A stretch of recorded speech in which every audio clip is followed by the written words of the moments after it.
Today's episode is brought to you by Mazars. SoundCartel.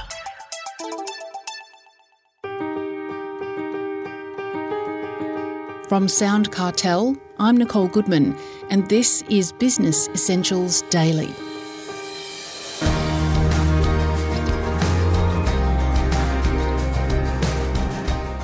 If success has common factors, what are they? Well, who better to hear from than a man with extraordinary business nous and a passion for animals? Diederik Gelderman has some answers, following his extended experience working with all kinds of businesses. Although it wasn't always so. You see, Diederik is a veterinarian who, as a young man, built a struggling one-man practice into an award-winning veterinary hospital servicing the Hunter Valley. His passion for treating animals was matched by his sharp business acumen, and Diederik soon began coaching other vet professionals under the highly successful Turbocharge Your Veterinary Practice seminars. Over the years, he shared his knowledge and advice with business people including bakery franchises, airlines, architecture practices. The list is long. So, what conclusions has he reached about those common factors for success? Diederik Gelderman shares his thoughts with Heather Dawson. There's actually about 4 common denominators that I see. The first one, and probably the most important one, is a leader who engages the team and engages the clients, a leader with passion, with purpose, with vision. And I think Steve Jobs is sort of the classic example of that. The second thing that I see, and I see it rarely, and that's why I'm smiling as I say this, is businesses that do well are nice to their clients. And unfortunately, it's so hard to find businesses whose team members are actually nice to people. And there's so little nice in the world today, it's easy to stand out when you are nice. A third commonality is leaders or owners that take the time to work on the business. And as a classic example, take time out of the business to work on the business. And again, easy to say, but not easy to do. And if you look at Jack Welch and Jobs and Gates and all those, they actually had scheduled time. I mean, Jack Welch had what he called looking at the window time scheduled in his diary for half an hour every day. And then the last thing is systematising it. And you'd be a Michael Gerber fan, I'm sure. So 80% of everything in a business can be systematised, and it allows the team members to do really good things consistently well through systems.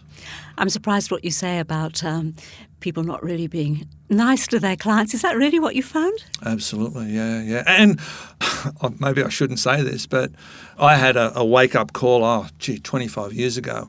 And I was always a good vet, or so I believe, and I think you've got to be honest whether you're good or not. But one of my really good clients said to me, "You're not a very nice person." He said, "I come here because I respect you and because you're a really good vet, but you're not very nice." And that was, it was very hard to hear, but it was necessary. And when I looked at that, he was absolutely correct. And I totally changed that. And I guess I'm more aware of it now. And again, when you're going to shops and whatnot, do you often run into nice people?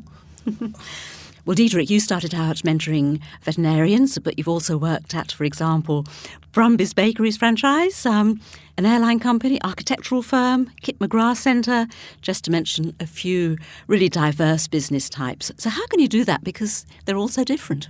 Business is business. At the end of the day, you've got, as we said a second ago, you've got a leader with a vision, a purpose, an overarching why he or she and also the team should get out of bed every morning. And without a leader with a passion and a purpose, there is no business. And I think Jim Collins put that together really well in a book called From Good to Great. So there's the leader, then you have the team, and team is team. Whether they're working in a vet practice or in a Brumby's bakery, you need to engage the team. They need to have a reason to get out of bed every morning and serve the clients. And then the clients. I mean, a client is a client. It doesn't matter whether the client's an accounting client or a veterinary practice client or someone walking onto a plane. I mean, they're all clients and they all need to be treated nicely. So when you get your leadership right, when you get your team right, and when you get your clients right, business works. Well, from all the businesses that you talk to all the time, what do you think the average business owner's biggest headache is, and is there a solution? Biggest headache that I see is the team and engaging the team. And I just see it again and again and again and again in industry after industry. And it gets back to that leadership. Give the team a reason to get out of bed. give them the tools to help them do their job, give them feedback, not mamby-pamby, oh, you did a good job, mate, but they want honest feedback.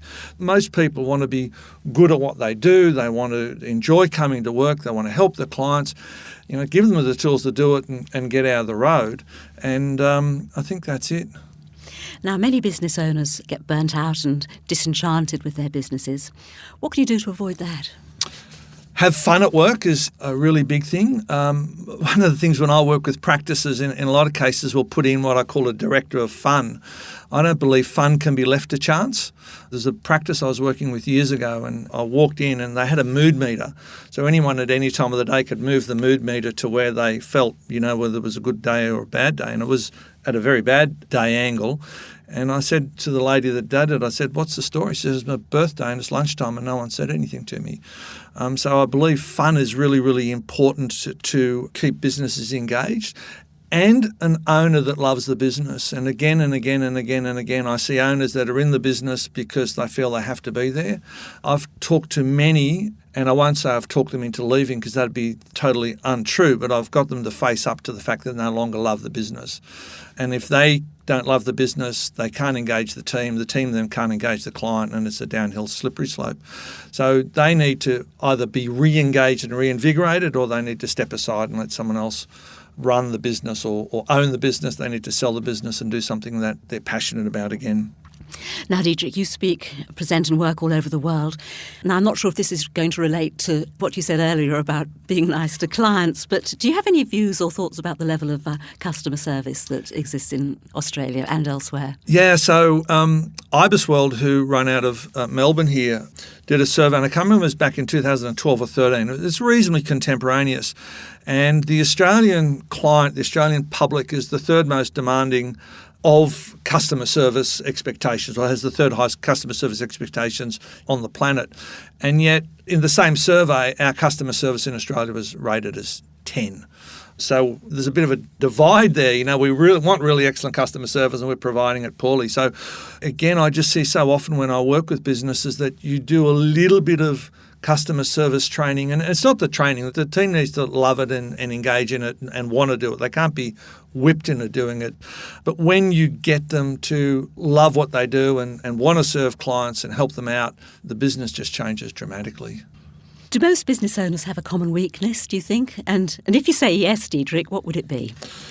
Leadership, what we talked about before. Leadership is the biggest weakness, and most business owners fall into business by default. I don't think there's many that actually go into business expecting to be the business owner or the business leader, and therefore they are typically a car mechanic or an accountant or a hairdresser or whatever, and they end up owning the business. And they're really good at their technical role, but they're not good at leadership, and they don't understand that. A lot of us think that leadership is an innate skill. We're born as natural leaders, and some people probably are, but 90% of leadership is learnt. And when they understand that every business needs a leader, and without a leader you don't have a business, and when they make the time to learn leadership and when they make the time to put leadership in place, then things are really good for them. Well, here's another question for you, Diederik. If you were tasked with growing a business quickly and you could only do one thing, what would that be? Yeah, back to the being nice. Again, I've just seen that happen so often where we talk to the front of house staff and teach them some just really simple phone answering skills and being nice to clients. So the client at 5 to 6 as you're closing, it's the same quality of service as the client at 9:05 when you're opening, and you just stand out. The other thing I think that so many business owners do is they take a simple business and make it complex. I mean, so many business owners are looking for secrets that are held only by, the guru on the mountaintop or the prophet in the middle of the desert or something like that. And they're looking for this secret or that secret or whatever it happens to be. Business is really simple. It's just like weight loss is really simple. Just like getting fit is really simple. But we want to complexify it. We want to think there's a piece of magic or a magic cure or something. Just keep it simple. That was Diederik Gelderman.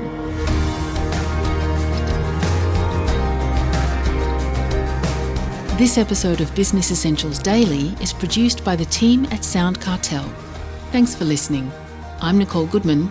We'll bring you more Be Daily tomorrow.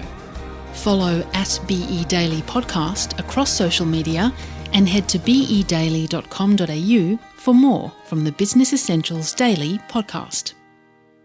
SoundCartel. This episode was brought to you by Mazars. To find out more, visit mazars.com.au. That's mazars.com.au.